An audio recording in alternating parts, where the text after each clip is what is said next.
Hello, कैसे हैं आप सभी। Very good. चलिए, हमारा आज का तीसरा वीडियो आ चुका है रीजनिंग पार्ट 3 का।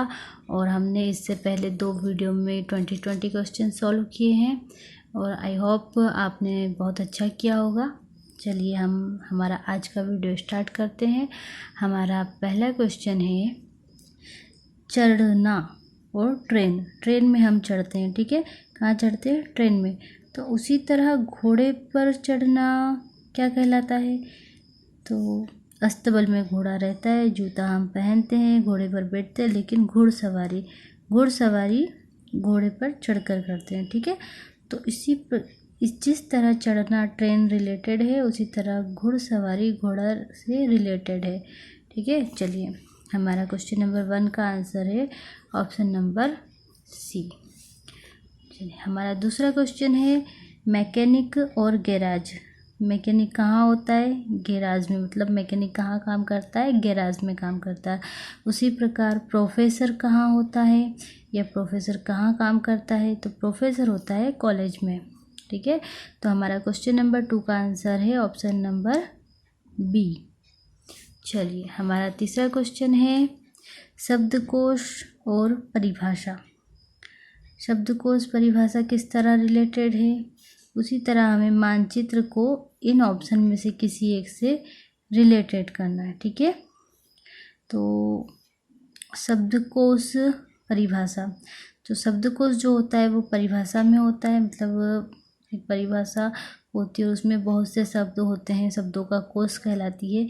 तो उसी तरह मानचित्र जो होता है वो बहुत से मानचित्र जब हम एक साथ रखते हैं तो उसे एटलस कहते हैं। तो हमारे क्वेश्चन नंबर 3 का आंसर है ऑप्शन नंबर ए, ठीक है। चलिए, हमारा क्वेश्चन नंबर 4 आ चुका है। हमारे पास यहाँ पर शब्द हैं नगाड़ा, वाद्य यंत्र। नगाड़ा एक वाद्य यंत्र है, ठीक है। तो ड्रिल क्या है? ड्रिल एक औजार है। क्वेश्चन नंबर 4 का आंसर है ऑप्शन नंबर सी। चलिए, हमारा अगला क्वेश्चन है क्वेश्चन नंबर 5। देखते हैं आप कितनी जल्दी इसका आंसर ला पाते हैं। नियम और सिद्धांत। नियम और सिद्धांत किस तरह रिलेटेड है? उसी तरह हमें जीना किसी एक ऑप्शन से रिलेटेड करना है, ठीक है। तो नियम और सिद्धांत किस तरह रिलेटेड है? नियम ही सिद्धांत होते हैं, ठीक है। नियम मिलकर ही फिर सिद्धांत बनता है और वो प्रूव हो जाता है कि हाँ यही होता है। और जीना जीविका से संबंधित होता है। जीना हम जो है अपनी जीविका के लिए ही जीना होता है। मतलब जीना जो है वही प्रूव होकर जीविका बनता है, ठीक है। तो क्वेश्चन नंबर 5 का आंसर है ऑप्शन नंबर सी। चलिए, हमारा अगला क्वेश्चन है क्वेश्चन नंबर 6। बकरी में मियाना। बकरी जो है वो किस तरह की आवाज़ करती है? तो उसकी आवाज़ को कहते हैं मिमियाना।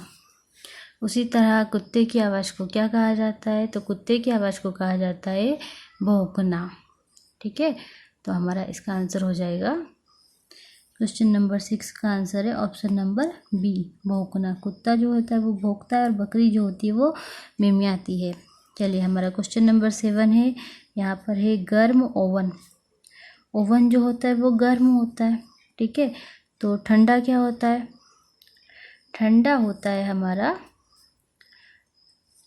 क्या होता है आप बताइए, जल्दी से कमेंट कीजिए।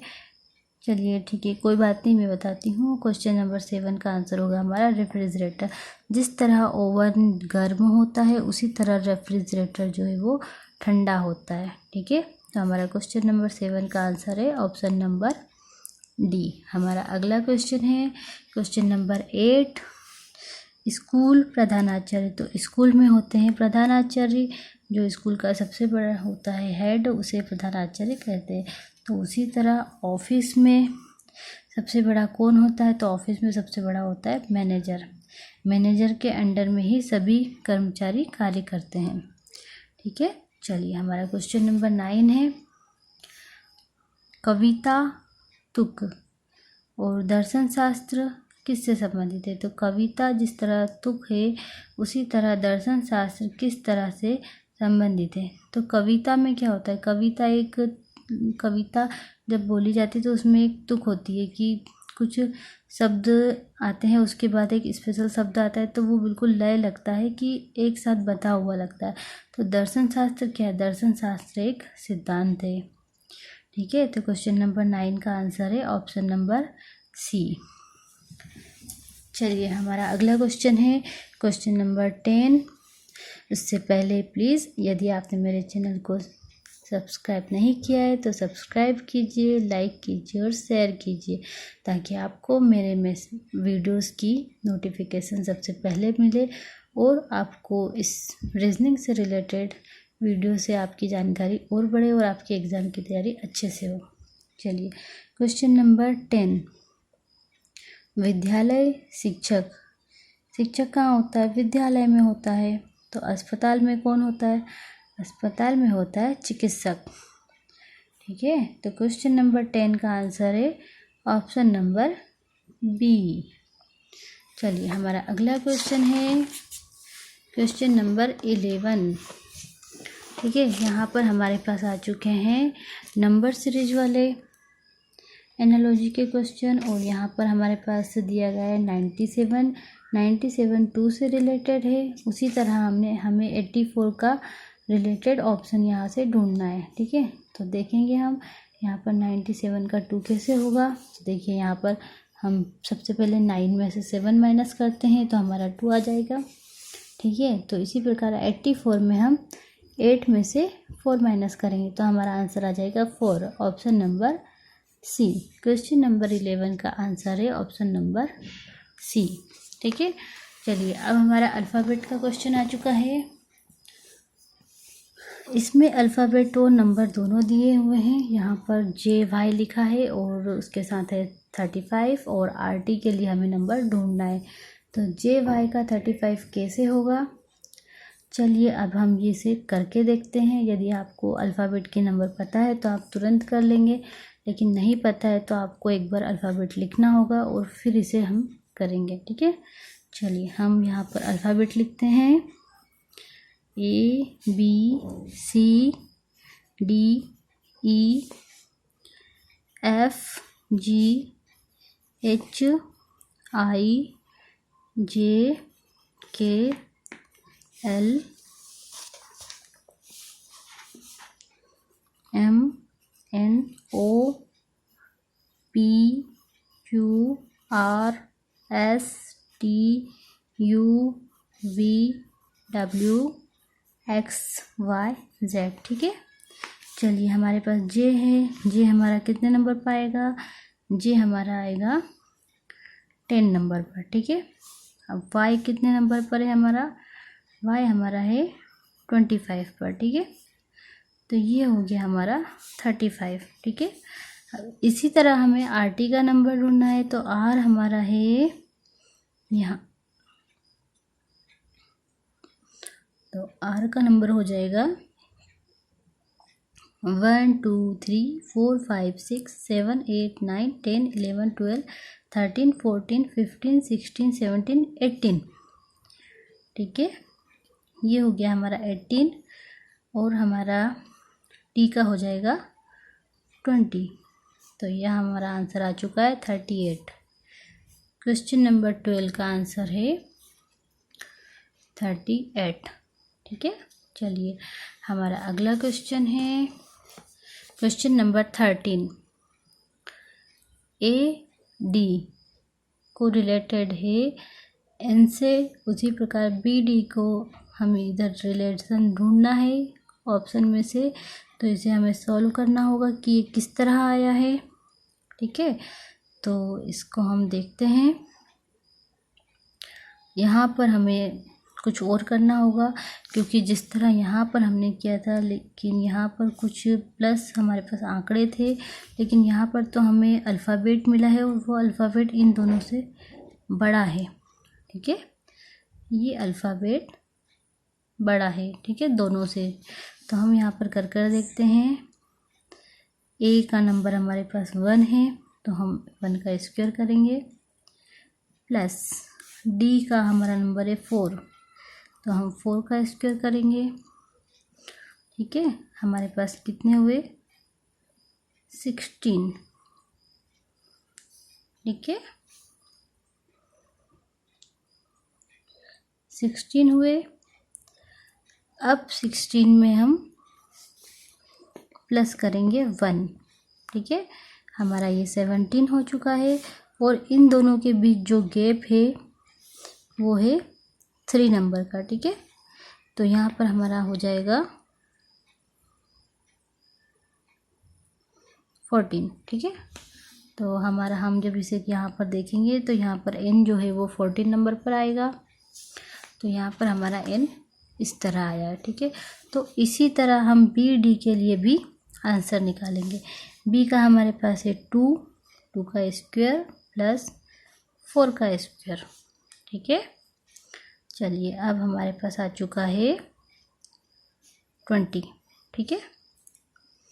4 4 जा 16 एंड 2 2 जा 4, 20 हो गया। 20 में हमें करना है प्लस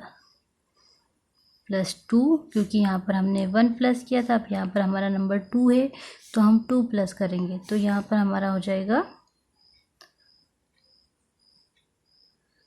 ओके, देन हमारा हो जाएगा माइनस, ओके, प्लस हो गया हमारा 22, ठीक है। तो 22 हुआ हमारा। अब हमारा आंसर आ जाएगा यहाँ पर हमारे पास था 14 एंड 15 16 17 18 19 20 21 22, ठीक है। तो हमारा यहाँ पर आंसर होगा वी, जो कि ऑप्शन में नहीं है। तो यहाँ पर हमारा जो ऑप्शन ई होगा कोई नहीं, ठीक है। यहाँ पर हमारा आंसर होगा वी। चलिए हम अगला क्वेश्चन है हमारा क्वेश्चन नंबर 14। छत्ता मधुमक्खी, छत्ता और मधुमक्खी का क्या रिलेशन है?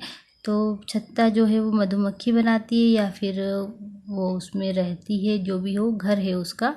उसी तरह ऊंचा नीड़ किसका निवास होता है, या फिर ऊंचे नीड़ पर कौन घोंसला बनाता है?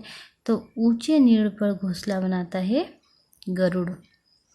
गरुड़ जो होता है वो सबसे ऊंचे पेड़ को चुनता है अपना घोंसला बनाने के लिए, ठीक है। चलिए हमारा क्वेश्चन नंबर 15 है साइकोलॉजी, मानव, ठीक है। जहाँ पर हम मानव का अध्ययन करते हैं उसे साइकोलॉजी कहते हैं, ठीक है। मानव का या मानव के बिहेवियर का जो अध्ययन होता है उसे साइकोलॉजी कहते हैं। तो ऑर्निथोलॉजी किसके अध्ययन को कहते हैं? तो ऑर्निथोलॉजी कहते हैं हम पक्षियों के अध्ययन को। जिस विज्ञान की उस शाखा में जिसमें हम पक्षियों का अध्ययन करते हैं उसे कहते हैं ऑर्निथोलॉजी, ठीक है। तो हमारे क्वेश्चन नंबर 15 का आंसर होगा ऑप्शन नंबर ए। चलिए हमारा अगला क्वेश्चन है क्वेश्चन नंबर 16, और हम बहुत जल्द हमारे क्वेश्चन 20 तक पहुंचने वाले हैं। और मुझे आशा है कि आप सभी ने अपने नंबर नोट किए होंगे पूरी ईमानदारी से। तो मुझे कमेंट कर बताइएगा कि आपको 20 में से कितने नंबर मिले हैं। और यदि आप डिटेल में रीजनिंग पढ़ना चाहते हैं तो डिस्क्रिप्शन बॉक्स में दी गई लिंक पर क्लिक कीजिए।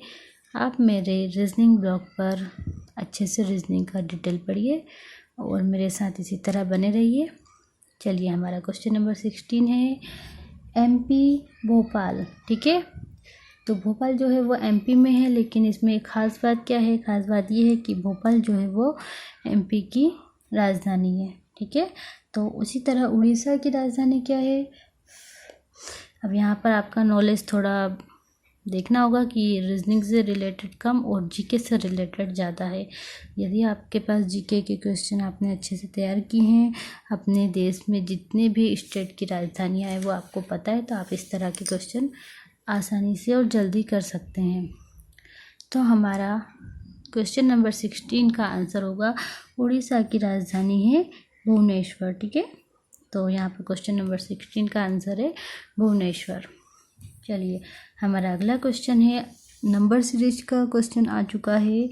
यहाँ पर हमें नंबर दिए गए हैं और हमें उनमें देखना है कि किस तरह से समानता दिखाई दे रही है। ठीक है, तो यहाँ पर पहला हमारा नंबर है 147 और यहाँ पर है 741। ठीक है, तो यहाँ पर हमें दिख रहा है कि 4 हमारा दोनों में सेंटर में है।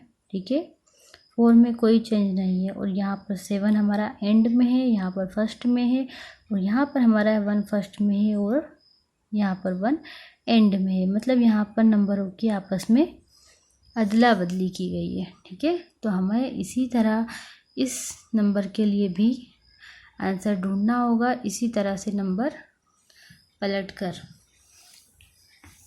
चलिए, तो हम देखते हैं 9 हमारा आगे आ जाएगा, 9 अब 6 और उसके बाद हमारा आ जाएगा 8। हमारा आंसर आ चुका है। क्वेश्चन नंबर 17 का आंसर है 968, मतलब ऑप्शन नंबर बी। चलिए, मुझे उम्मीद है कि आप सभी का ये आंसर बिल्कुल सही होगा। चलिए, हमारा क्वेश्चन नंबर 18 है। सबसे पहले हमें यहाँ पर क्वेश्चन मार्क दिख रहा है। ठीक है, मतलब पहले हमें यहाँ पर आंसर ढूंढना है और किस आधार पर आंसर ढूंढना है वो हमें यहाँ पर देखना होगा। ठीक है, तो यहाँ पर हमारे पास है 8 और 26 है। अब 8 का 26 कैसे हुआ, या फिर 63 का यहाँ पर क्या आंसर होगा। ठीक है, तो यहाँ पर 8 का 26 कैसे हुआ, तो यहाँ पर हमने पहले भी देखा है कि हमने 2 नंबरों का प्लस किया था तो हमारा आंसर आ चुका था। तो यहाँ पर हमारा 2 + 6 8। ओके, अब हमारा 63 का आंसर होगा 9। दोनों को प्लस करेंगे तो हमारे क्वेश्चन नंबर 18 का आंसर है ऑप्शन नंबर बी, 9। ठीक है, चलिए हमारा अगला क्वेश्चन है क्वेश्चन नंबर 19 और हम हमारे 20 क्वेश्चन तक बहुत जल्द पहुंचने वाले हैं और आशा करती हूँ कि आप सभी को ये वीडियो बहुत पसंद आया होगा। और यदि आप मुझे कुछ कमेंट कर बताना चाहते हैं कि मुझे किस तरह से वीडियो बनाना चाहिए तो आप मुझे ज़रूर बताइए। ठीक है, चलिए क्वेश्चन नंबर 19 में हमारे पास है 50 and 65। ठीक है, 50 से 65 किस तरह आया है, इसी तरह हमें 110 का आंसर ढूंढना होगा। ठीक है, तो इसे हमें थोड़ा सॉल्व करना होगा कि 50 का 65 कैसे हुआ है। ठीक है, तो चलिए कीजिए मेरे साथ। यहाँ पर देखिए हम करते हैं 5 10 जा 50। ठीक है, 5 10 जा 50। यहाँ पर हमारा 5 10 जा 50 आ चुका है और अब हमें इसका 65 निकालना है। तो हम 65 कैसे निकालेंगे, हम 5 और 10 को इसमें प्लस कर देंगे। 5 और 10 हो गए हमारे 15, तो ये हमारा हो चुका है 65। ठीक है, आप सभी को समझ में आ गया होगा। तो हमें इसी तरह इसको भी डिवाइड इस तरह के अंकों से इंटू करना है कि हमारे पास ये नंबर आ जाए और इस नंबर में हमें इन दोनों नंबरों का प्लस करना होगा तो हमारा आंसर आ जाएगा। ठीक है, चलिए हम यहाँ पर करके देखते हैं। ठीक है, तो यहाँ पर हमारा हो जाएगा 10 × 11। ठीक है, तो यहाँ पर हमारा हो गया 110। ये हमारा 110 आ चुका है। अब हम इन दोनों को प्लस कर इसमें प्लस करेंगे। ठीक है, तो ये हमारा हो गया 21। ठीक है, तो यहाँ पर हमारा आंसर आया है 131। ठीक है, तो हमारे क्वेश्चन नंबर 19 का आंसर है 131। ठीक है, चलिए हमारा अगला और आखिरी क्वेश्चन है आज का और आई होप आपको आज का वीडियो पसंद आया होगा। चलिए हमारा आखिरी क्वेश्चन है और हमने इस तरह का क्वेश्चन पिछले वीडियो में भी किया था और आपको ज़रूर याद होगा। नहीं याद है तो हम फिर से इसको करके देखते हैं। ठीक है, तो यहाँ पर है हमारे पास BIMN। ठीक है, BIMN से CKPR निकला है और उसी तरह हमें इससे हमारा अगला आंसर ढूंढना है। ठीक है, तो B से हमारे पास है सी, ठीक है। आई के बाद हमारे पास क्या मिसिंग हो गया, जे, ठीक है। पहले हमारे पास कुछ भी मिसिंग नहीं था, फिर हमारे पास एक अल्फ़ाबेट मिसिंग है, फिर हमारे पास क्या हो गया, एम के बाद एन, ओ और ये पी, 2 अल्फ़ाबेट मिसिंग है। और यहाँ पर हमारा अगला अल्फ़ाबेट है एन, ओ, पी, क्यू और आर, ठीक है। तो यहाँ पर हमारे 3 अल्फ़ाबेट मिसिंग है, ठीक है।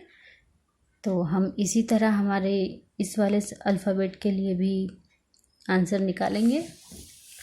चलिए, सी का हुआ डी, ठीक है। यू का हुआ डब्ल्यू, आर का हुआ हमारा यू, और एच का हुआ हमारा, और आर के बाद डी का हुआ हमारा एच, ठीक है। तो क्वेश्चन नंबर 20 का हमारा आंसर है ऑप्शन नंबर सी, ठीक है। चलिए, हमने 20 मिनट में 20 क्वेश्चन सॉल्व कर लिए हैं, लेकिन हमें इतनी प्रैक्टिस करनी है कि आप सभी और भी कम समय में इतने क्वेश्चन सॉल्व कर सके, ताकि आपका समय बचे एग्ज़ाम में और आप दूसरे क्वेश्चनों पर ध्यान दे सके, ठीक है। हमारा अगला वीडियो एनालॉजी रीजनिंग का पार्ट 4 जल्द ही आएगा। मेरे साथ बने रहिए। Thank you.